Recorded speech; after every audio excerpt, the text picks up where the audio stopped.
Oi, eu sou o professor Alisson Daniel, da parte de enfermagem aqui do SENES. Hoje nós vamos falar sobre o sistema respiratório. Cabe ressaltar que ele possui 8 componentes fundamentais para a sua existência. E só lembrando que o nosso sistema respiratório ele trabalha em conjunto com o sistema circulatório. Exatamente, sistema circulatório. Por quê? Porque toda vez que a gente coloca oxigênio para dentro, aquele oxigênio ele também faz parte do seu metabolismo celular, corretamente. Voltando a falar sobre o sistema respiratório, vamos deixar o circulatório um pouco de lado agora.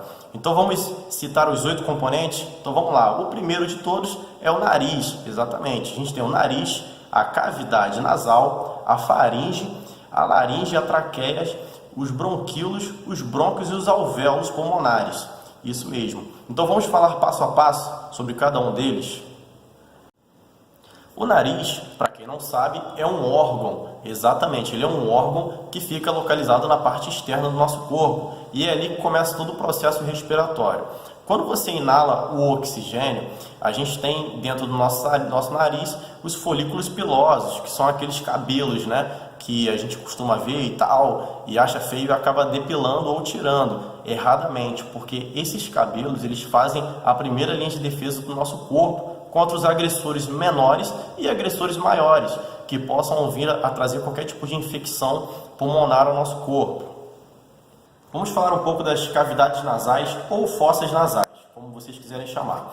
Então, as cavidades nasais, elas são responsáveis por receber aquele oxigênio inalado pela primeira vez pelo nariz e aquecê-lo devidamente. O que eu quero dizer com aquecê-lo devidamente? Simples. Toda vez que nós respiramos corretamente pelos nossos narizes, o oxigênio ele vai pelas fossas nasais e lá, através dos capilares, eles provocam o quê? Um aquecimento naquele oxigênio, impedindo com que o ar chegue frio e venha a ressecar as nossas paredes respiratórias. Passando pelas fossas nasais, nós vamos encontrar a faringe, a laringe e a traqueia. Exatamente. Para ficar mais fácil, para vocês entenderem o conceito da palavra traqueia, eu vou assemelhar a traqueia com algo que nós conhecemos. Quer ver? Sabe o aspirador de pó? Ele tem aquele tubo, extensor, que ele é maleável e cheio de esferas. Aquelas esferas dão um nome a ele, que é traqueia. Então, ela é uma réplica perfeita da traqueia que nós temos no nosso corpo, tá? Então, vamos lá. Descendo, nós encontramos os brônquios, tá? Então, só que temos que ter o perfeito entendimento agora da divisão do brônquio no nosso sistema. Chegando aos brônquios, nós temos que citar uma palavra totalmente desconhecida, mas porém conhecida. A palavra é carina.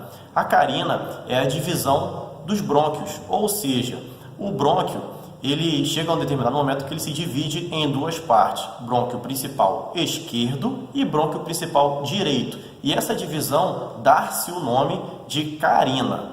O brônquio, ao entrar no pulmão, ele vai se dividir como se fossem nomes de ruas. Então vamos lá, a primeira divisão do brônquio é brônquio principal ou brônquio primário. A segunda divisão é brônquio secundário e a terceira divisão é brônquio terciário. E esse brônquio terciário, ele vai se dividindo por mais 50 vezes até nós chegarmos aos bronquíolos. E no final dos bronquíolos nós chegamos às ramificações menores, que são chamadas de alvéolos pulmonares. Nós podemos também comparar o brônquio como se fosse uma árvore. Quer ver o exemplo? Imagine uma árvore com o tronco e com seus galhos. A árvore brônquia ela é comparada a galhos de árvore. E na ponta tem os frutos que são chamados de alvéolos pulmonares. Então, basicamente, a estrutura do sistema respiratório é uma estrutura muito fácil de entendermos. Agora vamos falar um pouco dos alvéolos pulmonares. Os alvéolos pulmonares são minúsculas estruturas. Dentro do nosso pulmão existem mais de 350 milhões dessas estruturas. E ela é responsável por uma coisa, chamada hematose. Hematose é a troca de gases, ou seja, você recebe o que? Oxigênio, externamente, devidamente filtrado e tal, e você devolve o que? Gás carbônico. A hematose é responsável por essa troca de gases. O seu metabolismo ele precisa de oxigênio para viver. E aquele oxigênio ele é utilizado nas células e depois as células elas vão pegar o resultado do metabolismo e vão eliminar. E com ele vão eliminar o que? O gás carbônico. Tá? E essa parte da hematose faz parte desse processo de metabolismo. Essa troca gasosa que acontece nos alvéolos pulmonares acontece mais de 20 mil vezes por dia. Ou seja, mais de 20 mil vezes por dia você inspira e expira. Então, a hematose é a troca dos gases, gás carbônico por oxigênio.